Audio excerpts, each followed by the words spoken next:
This is BBC News. These are the latest headlines in the UK and around the world. The leaders of France, Germany, Italy and Romania arrive in Kyiv for talks and to show their backing for Ukraine. The United States sends a further $1 billion worth of military aid to Ukraine and reaffirms its commitment to stand by Kyiv. The United Nations Refugee Agency says the number of people forced to flee their homes has risen to more than 100 million for the first time. A man confesses to killing a British journalist and his local guide in Brazil and leads police to where he buried the bodies. The American actor Kevin Spacey has arrived in court in London, charged with sexually assaulting 3 men. The UK Prime Minister's ethics advisor, Lord Geidt, resigns a day after saying there was a legitimate question over whether Boris Johnson broke ministerial rules.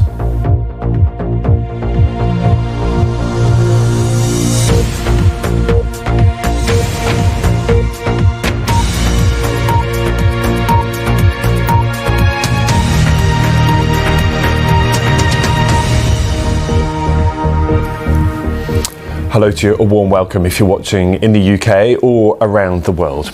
The leaders of France, Germany and Italy are in Ukraine today for the first time that any of the men have visited since the start of Russia's invasion. Italy's Mario Draghi, France's Emmanuel Macron and Germany's Olaf Scholz travelled together to Kyiv, seeking to counter the criticism of their perceived lukewarm support for Ukraine. Now, in other news today, the number of people forced to flee their homes around the world has hit a new record, and that's according to the UN's Refugee Agency. The Russian invasion of Ukraine, which has caused the fastest developing refugee crisis since World War II, has pushed the figure over 100 million people for the first time. The UNHCR says the number of people displaced by war, violence, persecution and human rights abuses has risen every year in the past decade. Millions of people from Syria, Venezuela, Afghanistan, Ethiopia and Myanmar also remain displaced. Well, let's speak now to Filippo Grandi, who's the United Nations High Commissioner for Refugees. Filippo Grandi, thank you for being with us here on BBC News. It is an awful milestone to have reached. Talk to me, if you will, about some of the reasons that this is happening and the fact that it has sped up so much more in recent years, given quite clearly events in Ukraine.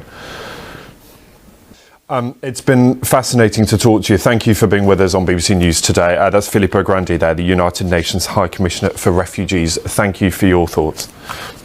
Thank you. Also today, the Oscar-winning actor Kevin Spacey has arrived at Westminster Magistrates Court in London. He is appearing in person for the first time at his first court hearing since being charged with 5 sex offences, which he denies. They relate to 4 counts of sexual assault against 3 men and a further charge of causing a person to engage in penetrative sexual activity without consent. The British Prime Minister's ethics advisor, Lord Geidt, has resigned, the second to do so in under 2 years.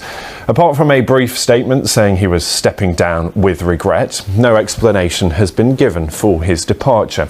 Just 2 days ago, Lord Geidt told MPs it was reasonable to suggest that Boris Johnson had breached the ministerial code when he was fined over lockdown gatherings at Downing Street. Our political correspondent Jonathan Blake has the details. Nick Eardley there in Westminster. Police in Brazil say they found what are thought to be the bodies of a missing British journalist and his local guide, after one of 2 men arrested in connection with their disappearance confessed to killing them. Dom Phillips and Bruno Pereira were last seen in a remote part of the Amazon earlier this month. Our South America correspondent Katie Watson reports now from Manaus. Jane Foley there at Rabobank. Now, poorer countries attending global climate talks in Germany have accused richer countries of betraying the developing world. They say they were promised at last year's climate summit in Glasgow that this year their key demand would be honoured with a new fund to help them cope with the impact of rising temperatures. Our correspondent Matt McGrath is in Bonn. Just a reminder of our top story, or one of our top stories, the resignation of one of the UK Prime Minister's ethics advisors. That's Lord Geidt, the second advisor to quit in 2 years. He left his role last night, and it's understood that he sent a letter to the Prime Minister detailing his reasons for leaving. We're expecting that letter will be published a little later today, but we're also expected to hear an urgent question, as it's known, in the House of Commons related related to that. So it'll be the Cabinet Office Minister or one of the Cabinet Office Ministers who will be responding to that urgent question. They are calling for more details about the reasons that Lord Geidt left his role, and that's just a day after saying he would potentially stay in post. Now there are questions, of course, about whether Boris Johnson, the Prime Minister, broke ministerial rules over those parties that were held during lockdown in Downing Street. Lord Geidt did not give a specific reason when he announced his departure yesterday, but there, as I said, mounting pressure on Number 10 to publish a letter which could give us a little bit more detail about his thoughts and motivations for leaving his post.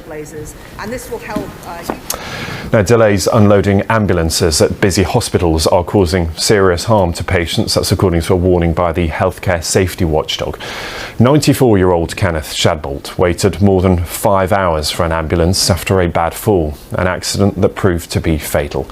Our health correspondent Jim Reid has the story.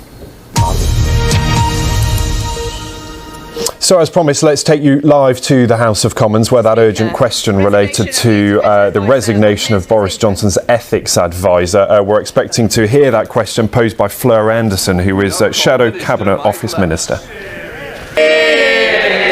There we will leave events in the House of Commons. That's Fleur Anderson, the Shadow Cabinet Office Minister, who had posed that urgent question. You'll have heard the response there from Michael Ellis, who was the Cabinet Office Minister.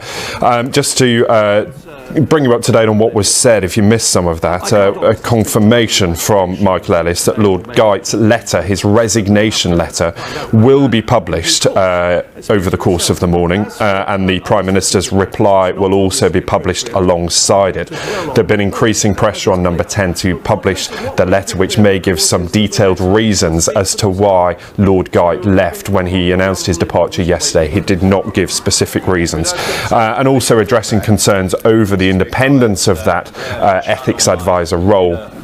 We heard there that there are changes to the system, but nonetheless still overseen by the Prime Minister, which has prompted a lot of concern about whether the Prime Minister is able to approve an inquiry into some of his own actions, all of those related to Partygate, as it's known, those parties held during lockdown in Number 10. There we will leave events at the House of Commons, but also in the last few minutes we've had news from Westminster Magistrates Court, and that is where, you may know, the Oscar-winning actor Kevin Spacey has been appearing charged with 4 counts of assault. Now, Kevin Spacey appearing in court, he has now been granted unconditional bail. That's after appearing at the Magistrates Court. He did not enter a plea. He has previously talked on US television about being confident that he will be able to clear his name. 4 charges of sexual assault, 1 count of engaging in sexual activity without consent. Now, you might know, of course, Kevin Spacey, the actor known for many films. He's won 2 Oscars, starred in films Seven, LA Confidential, American Beauty, Baby Driver, and of course that hugely popular series House of Cards. He's appearing voluntarily at the court, but confirmation within the last few minutes that he's been granted unconditional bail. Our correspondent Sarah Campbell is outside the court for us. Sarah, morning to you. So confirmation, as we just said there, that he has now been bailed. Just bring us up to date with what you heard in court. Sarah, for now, thanks so much. That's Sarah Campbell there outside Westminster Magistrates Court. They're waiting for the departure of Kevin Spacey. But just to confirm what you were seeing on screen there, granted unconditional bail after appearing at Westminster Magistrates. He did not enter a plea to those 4 charges of sexual assault. More on that as we get it. But here in the UK, there is 1 week to go before the people of Tiverton and Honiton go to the polls in a by-election that will test the Prime Minister, Boris Johnson, and his government.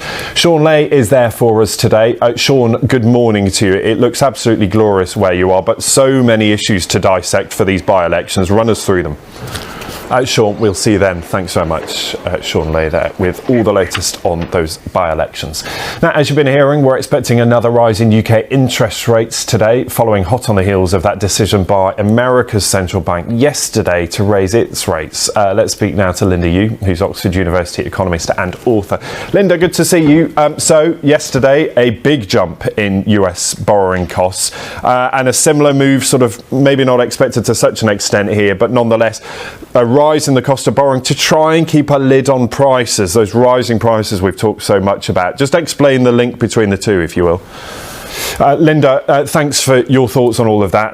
It's really interesting, and of course we'll get that interest rate decision in an hour and 8 minutes from now at midday here in the UK. Elsewhere, the UK Health Security Agency has issued a level 3 alert for southern England for Friday and Saturday. That's because temperatures could reach 34 Celsius.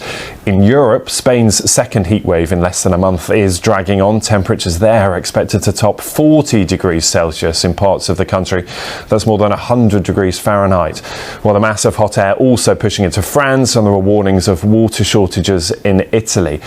So, what can be done about it? Let's speak from East Sussex to Richard Clayson, who's built a sustainable home that keeps out the heat. Richard, nice to see you. Good morning. Tell us a little bit about your home and how you are coping with high temperatures. Richard, we're grateful. Sorry, I'd love to talk some more about this. Time is against us, I'm afraid, at this hour. Richard Clayson there, thanks very much for talking us through your, what sounds like an amazing house. You're up to date with all the headlines. More up next. We'll see you very soon. Bye-bye.